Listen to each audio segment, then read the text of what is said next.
Le temps de partir au temps des cathédrales avec Loïc Paillet, responsable de l'animation à l'Office de tourisme de Lens, évidemment. Rémi Feuillette, qu'on ne présente plus, notre carnetier préféré. Bonjour messieurs. Bonjour. Et justement, on parlait du temps des cathédrales.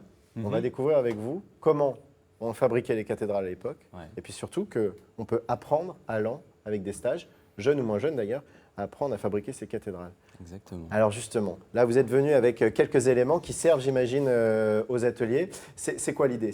On va fabriquer soi-même une ogive, Ouais. une croisée d'ogive, comme on disait? Ouais, une croisée d'ogive, une voûte sur croisée d'ogive même, effectivement, qui est alors qu'on présente souvent comme une des innovations majeures technologiques de l'architecture gothique. Qui Alors arrive on vers rappelle, le l'architecture gothique, c'est à partir du Ça arrive au milieu du XIIe. XIIe siècle. Bon, même si gothique est un terme bien postérieur, hein, Mais en tout cas, les c'est gens d'alors ce mode de construction des cathédrales, à peu près le XIIe siècle. On Ouais. voit à l'image, voilà, ça c'est, allez, je le dis, moi c'est ma préférée de Picardie. Ah, Tous ceux qui vont me sortir la cathédrale d'Amiens, ben voilà, moi j'assume, c'est la cathédrale de Lens. Voilà, elle est magnifique avec ses tours, avec ses statues d'animaux, de bœufs. Ouais. Et donc j'imagine que c'est un cadre idéal pour découvrir justement comment on les fabriquait. Et alors, comment ça se passe vos ateliers justement? Alors comment ça... Ouais. Ouais, pardon. J'allais dire, Vas-y, Rémi. à l'époque, il avait fallu, c'est Julien qui disait ça tout à l'heure, il fallait genre 60 à 100 ans pour construire une cathédrale. Bah là, en une heure, C'est en ça. atelier d'une heure. Mais, Oui, bon, on et fait- c'est une petite on fait- cathédrale. mais hein, oui, je même pense. si c'est un petit élément d'une petite cathédrale. Presque. Regardez, Presque. Mais en même temps, on c'est voit un- quelques images justement de la splendeur du de chœur et cette puis de cathédrale. la voilà, nef. qui est magnifique. Effectivement. Et tiens, on vient de Et voir donc, une voilà. superbe voûte sur croisée d'ogive.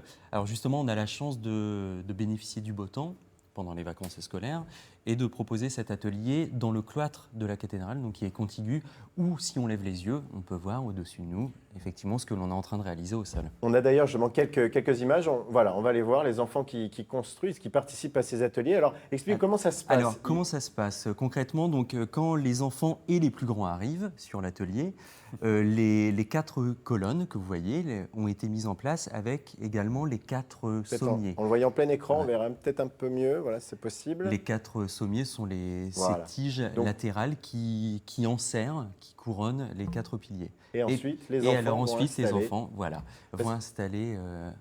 Cette partie en forme d'ogive, là, Ouais. c'est pas collé. Hein. Là, c'est devant. Eh non. Ça, Si ouais, vous ça pouvez ne tient à rien. enlever les Ah, bouts, on on va peut- voir que tout ça est simplement. Rémi, tu tiens? Voilà. Parce que c'est Ah, ce sont regardez. des éléments très fragiles. Tout ça est simplement posé. Et c'est ça Tout ça est le posé. côté extraordinaire de la construction des cathédrales gothiques, c'est que ni clou ni colle, quoi, en gros. C'est Voilà. ça. En fait, Les éléments en pierre. et En fait, ici en bois. c'est juste le, comment dire, on image en fait quelque chose qui est qu'on retrouve dans la nature tous les jours, qui est un rapport de force en fait, rapport de force physique, la poussée, la fameuse poussée des forces.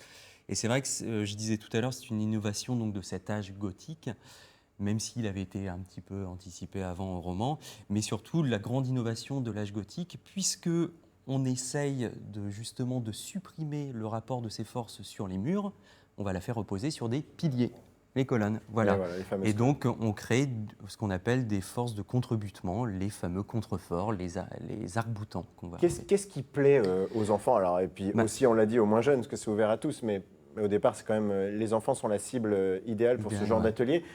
Qu'est-ce qui leur plaît à ces enfants? Qu'est-ce qui leur- Ils comprennent la logique historique ou ils sont encore dans le jeu de construction? Non, parce qu'effectivement, le guide qui accompagne à l'atelier, la mise en place, et puis le déroulement, parce qu'il y a tout un ordre, vous avez vu, à respecter de mise en place de pièces pour arriver justement à cette fameuse Ce moment clé où de on pose, voûte. voilà, Voilà, si on le, voit l'image, c'est la pièce que je tiens en main le point, sur la caméra au-dessus de le moi. point Voilà. ultime. Si on voit dans ma main. Et Voilà. je pense que ce qui leur Ça, plaît... ça, c'est la clé d'ogive. ouais. C'est ça. C'est cette C'est dernière pièce. Vous voyez, elle est légèrement arrondie, qui a tout en haut. Qui a tout voilà. en haut, ouais. Et c'est celle qui tient tout Et c'est l'ensemble. celle qui tient tout. Voilà, Ça, c'est, regardez, je on est dirais en que forme c'est de croix la, pour la croisée d'ogive. Voilà, la les grande deux- clé. les deux Et arcs. puis ça, c'est le claveau. Le claveau, c'est un terme latin, ça veut dire petite clé. Voilà. C'est un assemblage de petites clés sur les nervures pour, au final, poser cette clé de voûte, la grande clé, et qui tient tout l'ensemble. Et donc, pour revenir à la question, je pense que les enfants sont impressionnés, effectivement, ils comprennent, ils saisissent avec une maquette à leur taille. Ils comprennent en fait que l'équilibre de ces forces, de ces forces de poussée, et puis qu'on en arrivait justement à mettre en place des blocs de pierre, je vous rappelle quand même, qui pesaient des centaines de kilos, hein, Est-ce on est que d'accord. justement, après avoir fait l'atelier, ils regardent la cathédrale différemment? C'est un peu le but, effectivement, parce que l'accompagnateur ou le guide qui est là pour assurer, pour tuteler l'atelier, justement glisse des informations sur la construction, le contexte de construction des cathédrales au XIIe siècle, les chantiers de construction, parce que c'est vrai que c'est une histoire, on s'imagine mal. Par exemple, on imagine mal, ou les enfants imaginent mal qu'à l'époque, il y avait déjà des échafaudages. Des échafaudages en bois, en fait, qui montaient le haut de ces cathédrales. Je vous rappelle que la cathédrale de Laon, pour la citer, culmine à 60 mètres au-dessus du parvis. Donc vous imaginez un peu les structures très très importantes qu'il fallait mettre en place, en sachant que les pierres venaient soit du sous-sol, soit des alentours. Rémi, rapidement, c'est ouvert à tous, c'est pendant les vacances scolaires? Oui, gratuit, c'est payant? c'est pendant les vacances scolaires, tous les mercredis. De 7 à 77 ans, voire plus. Voilà. Parce que là, tout le monde s'y retrouve. Le petit côté magique d'assembler soi-même la voûte et d'avoir à la fin quelque chose qui tient sans soutien. C'est ça. Et ça tient la plupart du temps. Ouais, Il y a très peu d'échecs, je tiens à le rappeler quand même. Écoutez, tant mieux, c'est 6 € par enfant, sur réservation, on appelle l'Office de tourisme de Laon. Exactement. Voilà. Toutes les informations C'est ça. sur notre site. Et sur le sdf.france3. site aussi, tourisme-paysdelan.com. On peut regardez s'inscrire l'image. également. L'URL, l'adresse, c'est...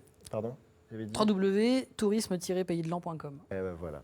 Elle est On là. retrouve toutes ces Tadam. informations, évidemment, sur notre site aussi. On renverra, pour ceux qui n'ont pas retrouvé, hdf.france3.fr.